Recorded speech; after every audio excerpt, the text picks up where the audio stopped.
저는 판교에 있는 남서울 예수교회 노상한 목사라고 하고요. 최근에 중독과의 이별의 책을 쓴 작가이기도 합니다.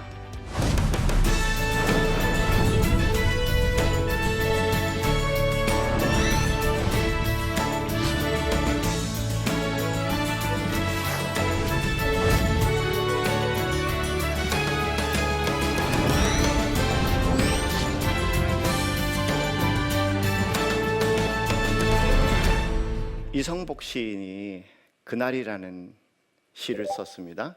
그 시의 마지막 부분에 이런 글이 있습니다.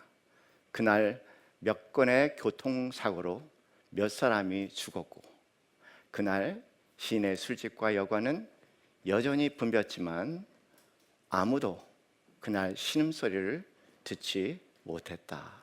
모두 병들었지만 아무도 아프지 않았다.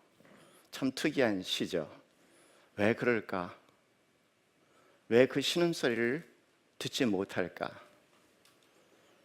여러 가지 이유를 얘기할 수 있겠지만 모든 사람들이 자기에 빠져 있어서 자기의 자폐 가운데 있기 때문에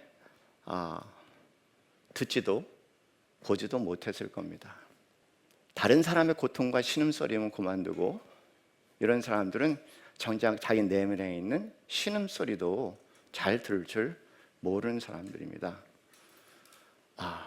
이런 분들, 이런 자아 중독, 이런 상태를 영혼의 상실이라고 얘기하기도 하고 또 중독적 성격이다 그렇게 이야기하기도 하죠. 토마스 무어라는 그런 영혼의 돌봄이라는 책을 쓴 분석 심리학자면서 영성가가 계신데 그 책의 첫 번째 부분을 이렇게 시작합니다. 20세기의 큰 병은 영혼의 상실이다.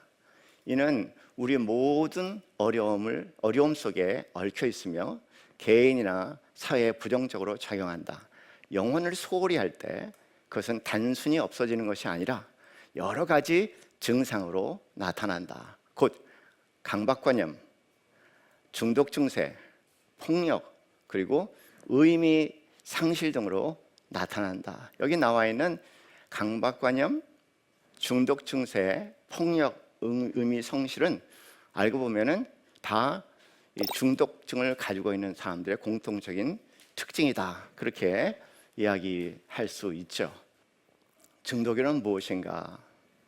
만일 정신과 의사들이 사용하는 DSM-4라는 그런 책의 정의대로 얘기한다면 실제로 아무도 자신은 중독자라고 얘기하지 않을 겁니다. 그런데 하버드 대학의 이 부분의 전문가인 하워드 셰퍼라는 분이 중독을 굉장히 간단하게 정의를 내리셨어요. 그분은 4C로 얘기했는데 첫째, 계속 일어나는 갈망, the craving.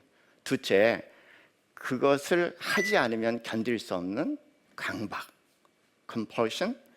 그리고 그로 인해서 여러 가지 부정적인 결과를 계속 초래한데도 불구하고 끊지 못하고 지속적으로 사용하는 continuous use. 그리고 마침내는 그것에 대한 통제력을 상실하는 것을 얘기를 하죠. 결국 이렇게 되니까 그것에 의존해서 마음을 달래고 그거에 의존해서 살아있음을 느끼기도 하고 그것에 의존해서 살아갈 수밖에 없는 병이 되는 겁니다. 중독의 의학적인 명칭은 의존입니다. 이런 상태로 우리가 중독을 생각해 본다면 사실 우리 삶 구석구석에 생각보다 많이 발견할 수 있습니다.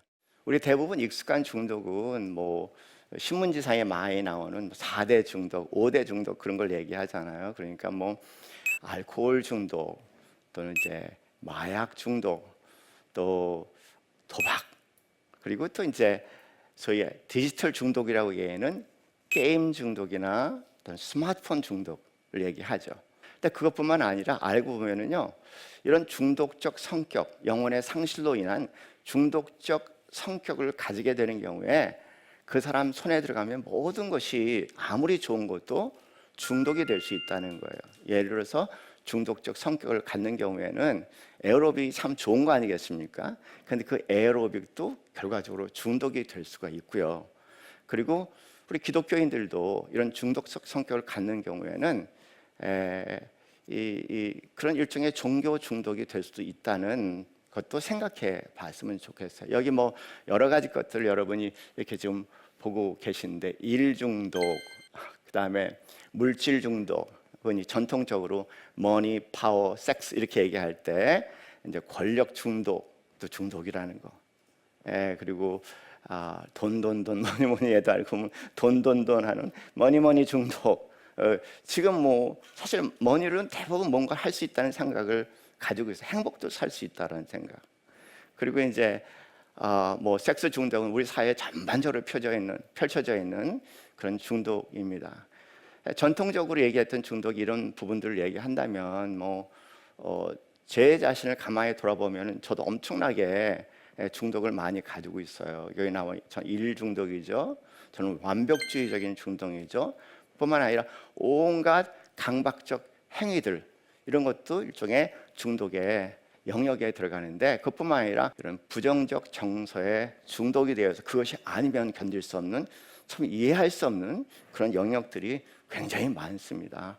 잠깐 숫자를 한번 생각해 보죠. 여기 나와 있는 통계 숫자를 보시면은요, 4대 중독 이렇게 얘기할 때 이제 정도에 따라서 위험군, 고위험군, 중독군, 만성 중독군, 이렇게 크게 전문가들은 나눕니다. 그런데 2015년 통계에 따르면 이게 중독군과 만성 중독군을 요 범위 안에서 합쳐봐도 최소한 711만 명이 된다는 거예요. 굉장히 놀라운 숫자죠, 그죠? 이렇게 많았나? 거기에 이제 소위 중독으로 갈 수 있는 위험군 또는 고위험군까지 합쳐버리면은 2,200만이 됩니다. 이거는 놀라운 숫자인데요. 대한민국 사람들 2.5명당 1명씩 이 중독의 위험 가운데 아슬아슬하게 살아가고 있다라는 경고가 됩니다. 제가 여러분에게 이제 위험군, 그다음에 고위험군까지 이렇게 중독 숫자에 포함시키는 이유는 중독의 이름이 있어요. 중독은 진행성 질환이다, 그렇게 얘기합니다. 진행성 질환이라는 것은 가만 놔두면은 결과적으로 중독이 되고, 그다음에 만성 중독자가 된다는 얘기죠. 그러니까 비록 지금은 위험군 또는 고위험군이지만 그대로 방치된 상태에 가버리면은 만성 중독자가 될 수밖에 없다는 그런 성격 때문에 중독을 진행성 질환이다, 그렇게 얘기를 합니다. 2019년 통계에 따르면은 우리나라 같은 경우 특별히 스마트폰 이용자가 과의존군이 20%씩 매년마다 증가하고 있으니까 과위험군은 이것을 심각한 증상으로 받아들이지 않으면 결과적으로 중독으로 갈 수밖에 없는 그런 상태가 되는데, 그중에 가장 안타까운 것은 어린아이들. 근데 중독이라는 것이 단지 중독이 아니라 뇌의 구조를 바꿔놓으니까 어린아이들에게는 치명적이거든요. 뇌 자체가 중독뇌가 되니까 이제 모든 것들을 그 손에 들어가면 중독이 될 수밖에 없다고 생각하면은 이건 굉장히 비극적이고 가슴 아픈 얘기고 귀담아 들어야 할 그런 내용인 것 같아요. 스승이면서 제자인 독일 사람과 이제 우리 한국 사람 하이데거 교수와 강수돌이라는 교수님이 책을 쓰셨어요.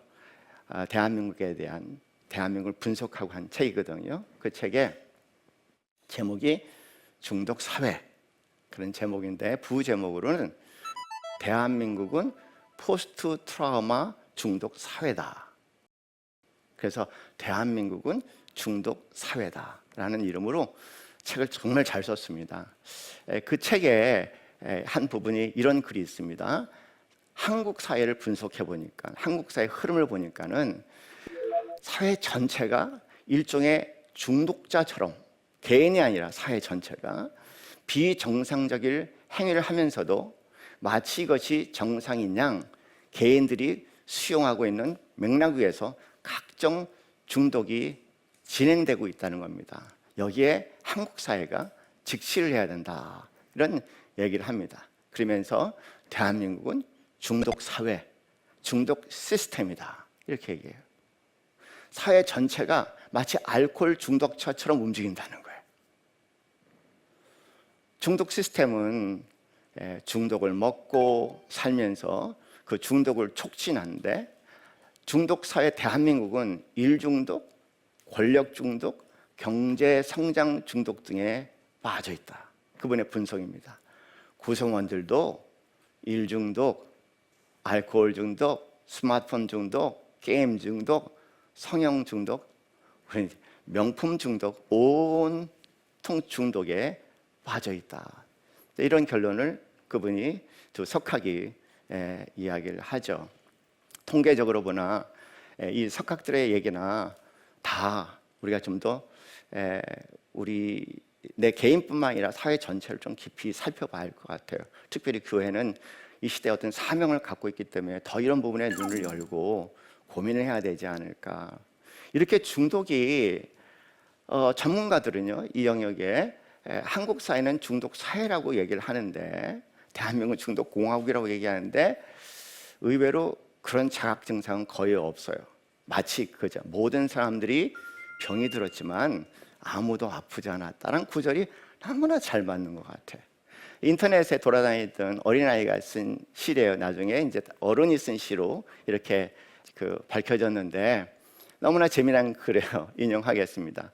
틈만 나면 게임한다고 중독이라 하지만 난 학교 갔다 와서 할 뿐, 난 학원 갔다 와서 할 뿐, 나는 밥 먹고 할 뿐, 나는 똥 싸고 할 뿐, 학교도 안 가고 학원도 안 가고 밥도 안 먹고 똥도 안 싸, 틈도 없이 하는 게 중독이지, 틈도 없이 잔소리하는 엄마가 중독이지, 그렇게 얘기를 하는 거죠. 그러니까는 자기는 게임 중독이라고 엄마는 그렇게 얘기하지만 내가 볼 때는 엄마는 중독이야. 무슨 중독이요? 잔소리 중독이라고 얘기하는 거예요. 좀 곰곰이 생각해 봐야 될 것 같아요. 원래 중독적 성격은 늘 불안해요. 늘 불안하고 두려워. 그래서 이제 가족 이론 가운데 뭔가 그런 마음의 요소를 일으키면은 집착을 하고 계속 잔소리를 해서 그 가족의 이론을 조종하고 통제하려고 하는데, 결과적으로 그 사람은 그 소리가 너무 싫어서 계속 중독이라는 것에, 이 게임이라는 것에 매달려 살 수밖에 없다는 겁니다.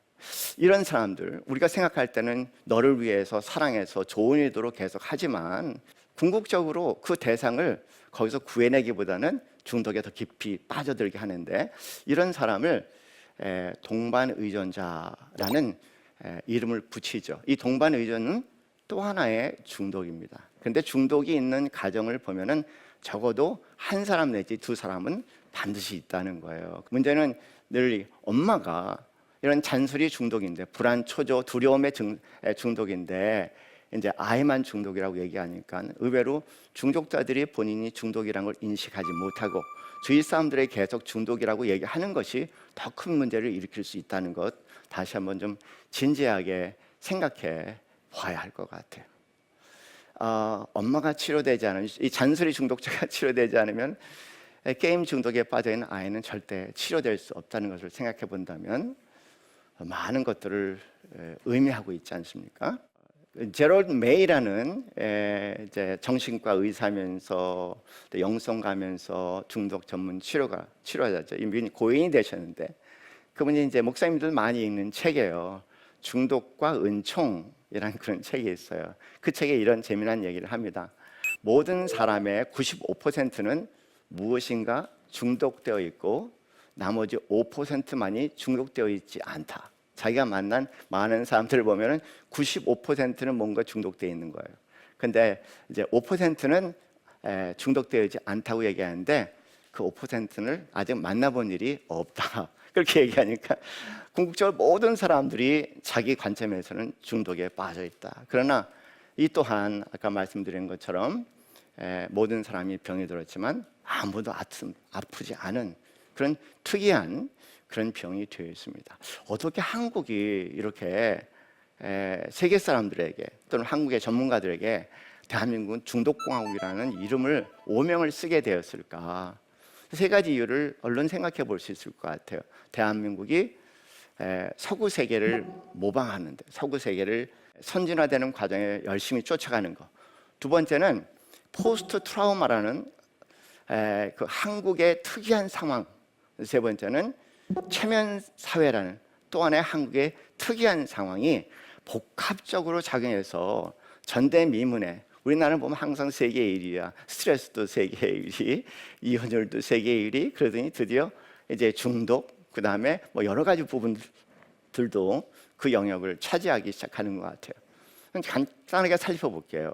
서구 세계 한번 생각해봐요. 우리가 모방하고 되고 싶은 나라 유럽이잖아요. 그 서구 세계들 생각해 보면은 거기는 이미 이제 산업주의, 개인주의, 산업주의와 개인주의가 합쳐진 자본주의와 자유자본주의 사회로 이미 한 200년 동안 계속 진행해 오고 있어요. 그런데 이 자본주의, 자유자본주의의 핵심은 자본이야. 자본이 우선이에요. 그러니까 돈이 우선이죠. 그런 면에서 자본주의는 근본적으로 물질 우상주의 사상이다. 예. 니체라는 분은 아시잖아요. 19세기 중반 후반에 활동했던 니체의 결론은 사람이 신을 죽였다는 사회. 그러니까 물질밖에 남지 않은 그런 사회로 전환됐다는 것을 얘기를 하면서 그 결과가 1차 세계대전이고 또 거기에 대해서 굉장히 심각성으로 고발하는 사람이 유명한 철학가인 하이데거, 또 미국 같은 경우는 슐레이트 박사라는 분이 많은 책들을 쓰셨거든요. 여러분 그 욕망이라는 이름의 전차, 이미 1950년대 40년대 미국 사회를 지배하고 있는 그런 이제 분위기를 그 책으로 그렇게 엮어냈으니까 우리가 따라가 모방하고자 하는 선진 사회, 이 사회가 이미 중독 사회라는 것을 저희가 좀 생각해 봐야 할 것 같아요. 더불어 우리 하나가 기억해야 할 건 기업이라고 얘기하는, 자유자본주의 사회의 기업이라고 얘기하는 것은 사람들에게 끊임없이 욕망을 창조해내야 돼요. 새롭게 계속, 여러분 아시잖아요. 아이폰 새로운 거 나오면 계속 사고 싶은 마음 조금 바꿔서, 그런 것처럼 이 기업이라는 것은요 끊임없이 인간의 그 욕망을 창조해내는데, 흥미로운 것은요 스탠포드 대학의 르네 지라라는 박사의 그 글에 의하면은 사람은 그런 사회적 욕망을 모방하는 존재다. 그러니까 사회적으로 이게 최고, 이게 좋대 그러면은 뭔지 모르게 관심 없던 것도 이제 그래서 관심을 갖게 되고, 그걸 갖지 않으면 마치 열등한 사람처럼 여겨질 수밖에 없는 이제 이런 사회 구조를 만든다는 거죠. 그래서 프랑스의 유명한 장 보드리아르는 그런 사회를 끊임없이 소비의 욕망을 일으키는 사회다고 그렇게 얘기를 하죠.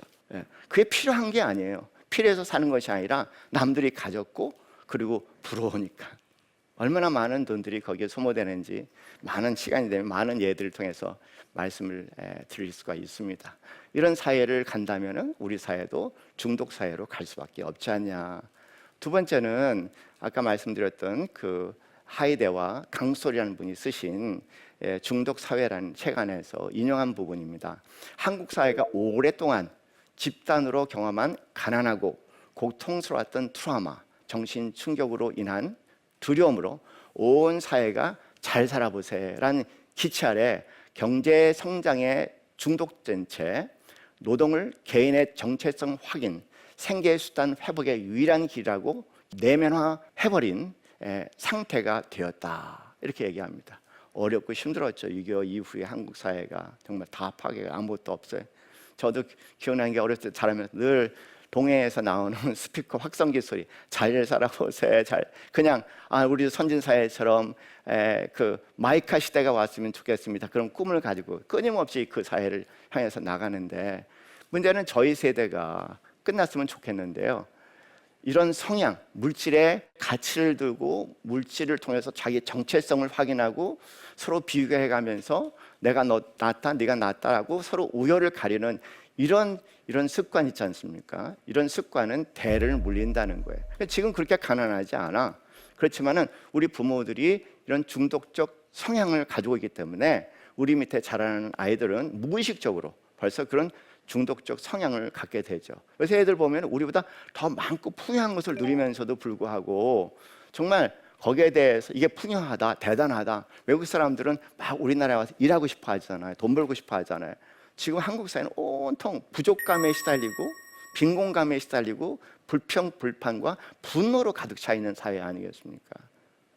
그분 책에서 이렇게 얘기해요. 중독은 대를 잇는 경우가 많다. 6.25 전쟁 이후 2세대, 3세대는 그전 세대와 다르게 경제적으로 비교적 풍요로운 세대에 살고 있지만 한국 사회가 겪는 집단적 가난과 고통의 트라우마, 그 두려움을 제대로 다루지 않으면 계속 풍요 속에 빈곤감을 경험할 수 있는 그런 중독 사회로 진행될 수밖에 없다라고 경고를 하고 있습니다. 우리 사회는 욕망의 사회입니다. 저는 그렇게 얘기를 하고 싶어요. 사랑을 모르는 세대예요. 먹어봤어야죠. 먹은 게 욕망밖에 없으니까. 그러니까는 우리가 사랑 얘기를 그렇게 많이 하지만 사랑을 잘 모르는 세대고요. 오로지 욕망을 사랑이라고 착각하죠. 남녀 관계도 그렇고 부부 관계도 그렇고 부모와 자녀의 관계도 곰곰이 한번 생각해 본다면 당황스러울 거예요. 내가 진정 사랑하는가? 그렇지 않으면 욕망하는가? 혹시 나는 하나님마저도 욕망의 도구로 삼는 것은 아닌가? 그런 건강한 자기 회의를 한번 해봐야 할 시대인 것 같아요. 우리 그리스도인들이.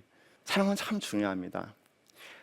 이 화면은요, 그 추적 60분에 나왔던 화면에 몇 커트를 집어넣었는데요. 저는 이걸 보면서 사랑을 받는다는 게 뭔지를 좀 이해하기 시작한 것 같아. 쌍둥이인데 11개월 때 너무나 생활이 어려워서 한 아이는 입양이 된 거예요. 그래서 이제 미국에서 살았는데 한국에 있는 분은 굉장히 어렵게 자랐겠죠. 먹고 살기 급급하니까 그냥 이제 혼자 자랐겠죠. 그분은 이제 무당이 됐어요.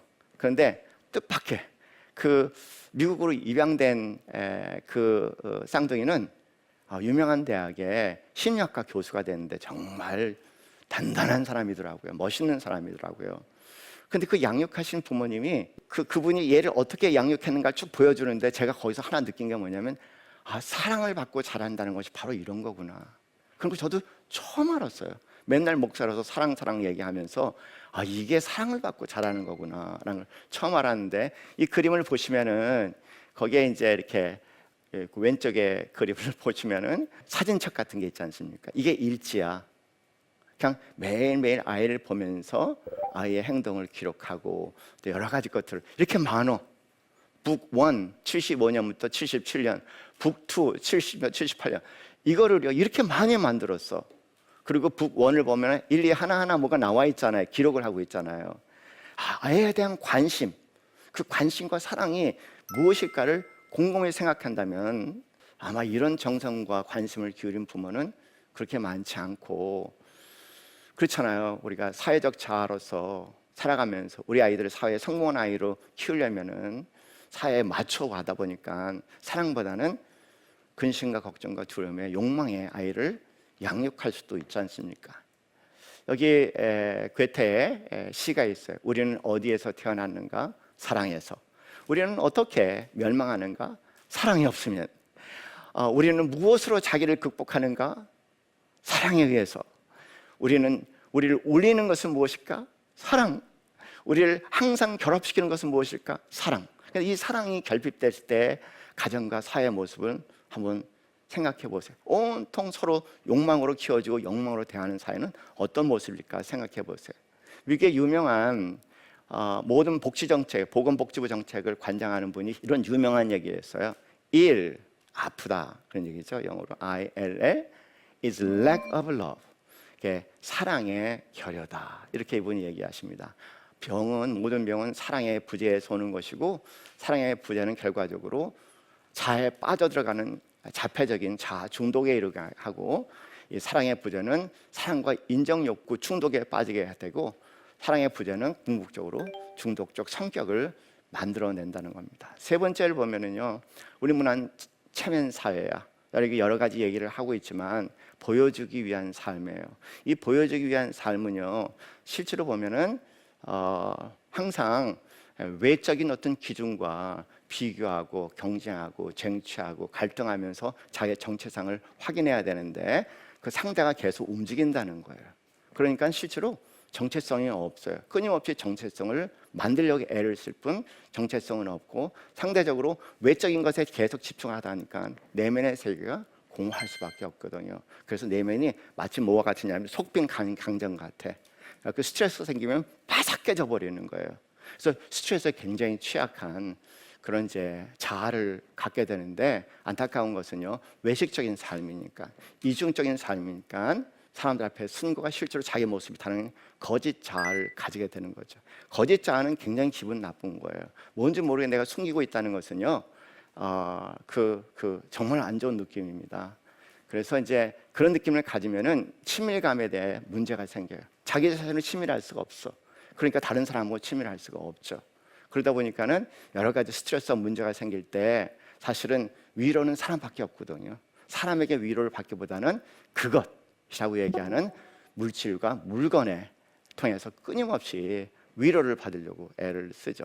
피에르 가르댕이라는 분이 유명한 얘기를 했어요. 뭐냐면, 나는 남편에게 사랑받지 못하는 여인들을 위해서 이 물건을 만들어내는 사람입니다. 굉장한 자긍심을 가졌죠. 그것, 남편의 사랑이 아니라 그것을 갈구할 수밖에 없는 이런 모습이죠. 이런 것들을 총처로서 우리는 중독적 성격이라고 얘기하는데, 가식적인 삶, 이중적인 삶, 거짓 자아를 가지고 있는 삶, 친밀감을 회피하고, 친밀감을 요구해야 될 때 오히려 그것이라는 친밀감을 회피하는 그것을 통해서 마음의 달램을 받으려고 하는 것들, 이런 것들을 중독적 성격이라고 얘기하는데, 기독교도 이런 형태가 되면은 종교 중독이 될 수 있는데, 안타까운 것은 영적 성장에 한 걸음도 진보를 못한다는 거예요.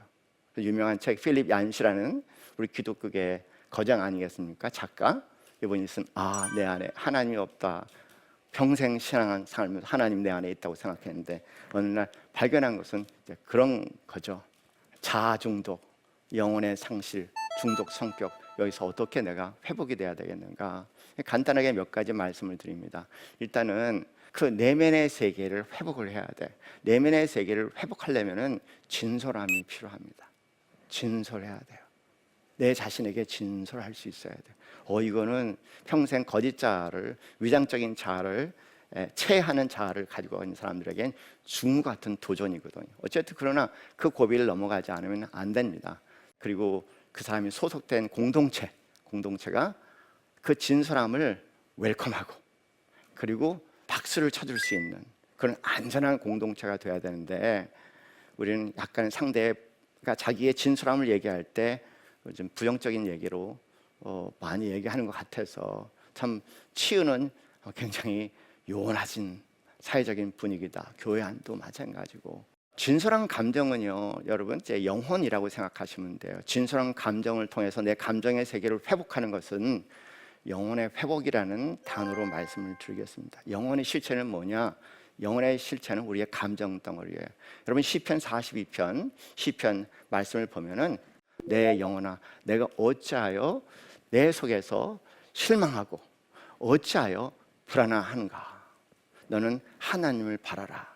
그의 도우심으로 인하여 계속 내가 여호와를 찬양하리라, 그렇게 말씀하시잖아요. 내 영혼이 잠잠히 하나님만 바라며, 그렇게 얘기합니다. 나의 구원이 그에게서 나오는도다. 이 내 영혼에 대한 얘기인데, 내 영혼은 우리 감정의 실체입니다. 그래서 우리가 영혼을 회복하는 첫 번째 과정은 내 자신의 감정을 있는 그대로 진솔하게 느낄 수 있는 그런 이제 그 능력을 키우는 훈련부터 시작이 될 수 있고요. 그리고 다윗처럼 그렇게 내 영혼과 내 감정의 상태와 인식하고, 그다음에 감정의 상태와 공감을 하고 대화를 나누고, 그리고 내 감정의 상태를 하나님 앞으로 인도할 수 있는 그런 영혼과의 대화, 인도, 이런 것들이 우리 영혼을 다시 한번 회복시켜 줍니다. 이런 것들은 다 중독적 성격을 가지고 있는 사람들에게 없는 거죠. 그렇게 함으로 인해서 자기 내면의 세계와 아주 친밀하게 되고, 이제는 물질에 매달리지 않고 내 주위에는 가족과의 관계를 통해서 내 마음의 불편함과 고통들을 다룰 수 있게 되는 것이 이제 이 중독 치료의 핵심이죠. 영혼의 회복이 있다. 그리고 또 하나, 인간은 바라보는 존재입니다. 영어로 I become what I behold라는 표현을 씁니다. 내가 바라보는 것이 내가 된다는 것, 무엇을 보고 있는가. 그 시선을 관리하지 않으면 중독을 이길 수가 없어요. 시각적 존재거든요. 우리는 시각에 의해서 근 70%의 영향을 받으니까, 어떤 학자는 80%라고 얘기하니까는, 그러니까 눈에 보이는 것뿐만 아니라 눈에 보이는 것으로 연결되는 내면의 시각이 있어요. 그 시각이 뭐를 바라보고 있느냐는 거예요. 그래서 저는 많은 중독 치료자들을, 교회 지도자들을 치료하면서 끊임없이 기독교적으로 치료할 수 있는 게 뭐냐면, 히브리서 12장 2절 말씀, 믿음의 주에 온전케 하신 예수를 바라봐라. 특별히 요한복음 1장 29절 말씀 보면은 보라, 보라, 영어로 behold라고 나왔어요. 보라, 세상 죄를 지고 가는 하나님의 어린 양을 보라. 그 가운데 우리가 느낄 수 있는 것은 말할 수 없는 하나님의 은혜가 중독자들에게 진행이 되고, 그 은혜 가운데 새로운 삶으로 시작되는 게 감사의 삶이에요. 그냥 뭐를 주어서 감사가 아니라 하나님의 은혜 자체가 감사하고, 여기까지 있게 한 것이 감사하고, 그래서 이분들은 감사일지를 쓰면서 이 자체가 영혼의 회복의 시간이 될 수 있습니다. 영혼의 돌봄, 한번 생각해 보세요. 영혼의 기쁨을 위해서 사시는 분들이 얼마나 있는가. 이렇게 해야 된다, 저렇게 해야 된다는 강박적인 삶이 아니라 내 영혼이 정말 기뻐하는가? 저는 자연 속에 들어갈 때 내 영혼이 너무 기뻐하는 것을 느껴요. 새 소리일 때, 시냇물 소리일 때, 바다를 볼 때, 시냇물 흐르는 것을 바라볼 때 막 이런 걸 느끼거든요. 내 영혼의 기쁨? 과연 그런가? 사람에게 상처받은 사람은 사람에게 치유받을 수 없어요. 제 치료 방법은, 사람에게 상처를 받은 사람은 자연과 친밀감을 갖고 그 자연 안에 빛나는 하나님의 그 흔적들을 경험하면서 하나님과 새롭게 애착을 갖게 되면은, 그 다음 마지막 단계가 사람에게 치유, 사람과 애착 관계를 갖는, 친밀감을 갖는 사람과의 치유죠. 이런 순서를 저는 굉장히 중요하게 생각합니다. 아름다움을 볼 수 있는 눈, 감동할 수 있는 사람, 경이로움, 더 나아가서 이 거룩함을 경험할 수 있는 것들이 다 영혼을 돌보고 회복시키는 그런 작업이라는 겁니다. 여러분, 중독적 성격을 가졌을 때는 치유가 쉽지가 않아요. 이미. 왜냐하면 뇌 구조의 변화가 일어나서 그래요. 뇌는 물리적인 거기 때문에 생각으로 변화되는 것이 아니라, 뇌가 변화가 일어나면 반복으로 해야 돼요. 끊임없이 반복을 해야 됩니다. 그래서 이제 제가 주로 훈련시키는 것은, 계속해서 혼자 있을 때는 뭘 보라는 거야. 안 보면 딴 생각하고 중독적 생각을 하게끔 돼 있으니까, 뭘 봐라? 세상 죄를 지고 가는 하나님의 어린 양을 보아라. 계속. 그 은혜가 신기한 은혜입니다. 그런 끊임없는 훈련. 그래서 대개 3년 정도 지나가면 신기하게 뇌의 변화가 일어나거든요. 그걸 사진으로 찍어요. 실제로 뇌의 변화가 일어나는 것을 찍어볼 수가 있습니다. 마지막으로 여러분, 제가 나누고 싶은 얘기는, 그냥 사실 세상이 너무 힘들어요. 나만 힘든 거 아니라, 중독적 성격을 가진 사람은 나만 힘들다고 얘기해. 그런데 건강한 영혼을 가지고 있는 사람, 나만 힘든 것뿐만 아니라 나의 힘듦을 통해 모든 존재의 힘듦을 느낄 수 있어요.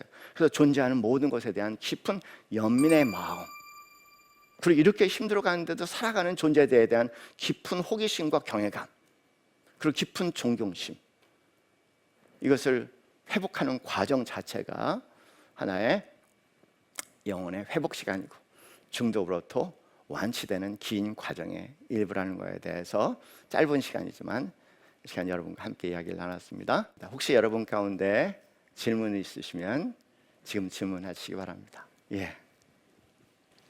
중독에서 벗어나려면 뇌가 건강해야 되고, 뇌가 건강하려면 좋은 습관이 중요한데요. 어떤 습관들이 뇌에 좋을까요? 앞에 말씀드렸던 그런 내용들, 제일 중요한 거는 이제 뇌가, 중독 뇌는 기쁨의 뇌가 아니고 불안초조 두려움의 뇌거든요. 그러니까 기쁨을 많이 경험할 수 있는 다양한 방법들을 찾아내야 되겠죠. 앞에서 설명하지 않은 내용을 말씀드리면요, 운동을 열심히 하시면 좋을 것 같아요. 운동은 뇌를 바꿔버립니다. 그래서 뭐 많은 운동은 아니고 하루에 뭐 6,000보 내지 10,000보 정도 걸어요. 너무 새벽 기도 끝나고 저희 주위를 걷거든요. 제 건강 비결은 딱 그거 하나입니다. 제가 올해 67이지만 주위 사람들이 아직도 생생하다 그렇게 얘기하는 이유는, 그런데 사실은 제 자신이 가지고 있는 중독적 성격을 치유하기 위한 가장 중요한 스텝이었어요. 그래서 운동하세요. 많이 걸으세요. 그 말씀을 꼭 드리고 싶고요.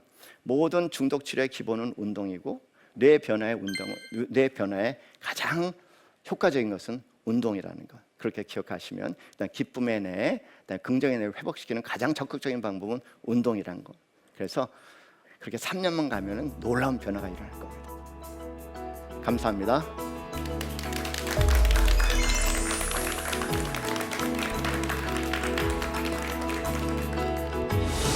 사랑의 부재는 궁극적으로 중독적 성격을 만들어낸다는 겁니다. 중독은 진행성 질환이다, 그렇게 얘기합니다. 진행성 질환이라는 것은 가만 놔두면은 결과적으로 중독이 되고 그대로 방치된 상태에 가버리면은 만성 중독자가 됩니다. 대한민국 사람 2.5명당 1명씩 이 중독의 위험 가운데 살아가고 있다라는 경고가 됩니다. 그 시선을 관리하지 않으면 중독을 이길 수가 없어요. 사람에게 상처를 받은 사람은 자연과 친밀감을 갖고 그 자연 안에 빛나는 하나님의 그 흔적들을 경험하면서 하나님과 새롭게 애착을 갖게 되면은 그 다음 마지막 단계가 사람과의 치유죠. 한 단어를 여러분 가슴에 심어뒀으면 좋겠어요. 진솔함, 진솔하자. 그것이 모든 병의 치료라는 거에 대해서 다시 말씀드립니다.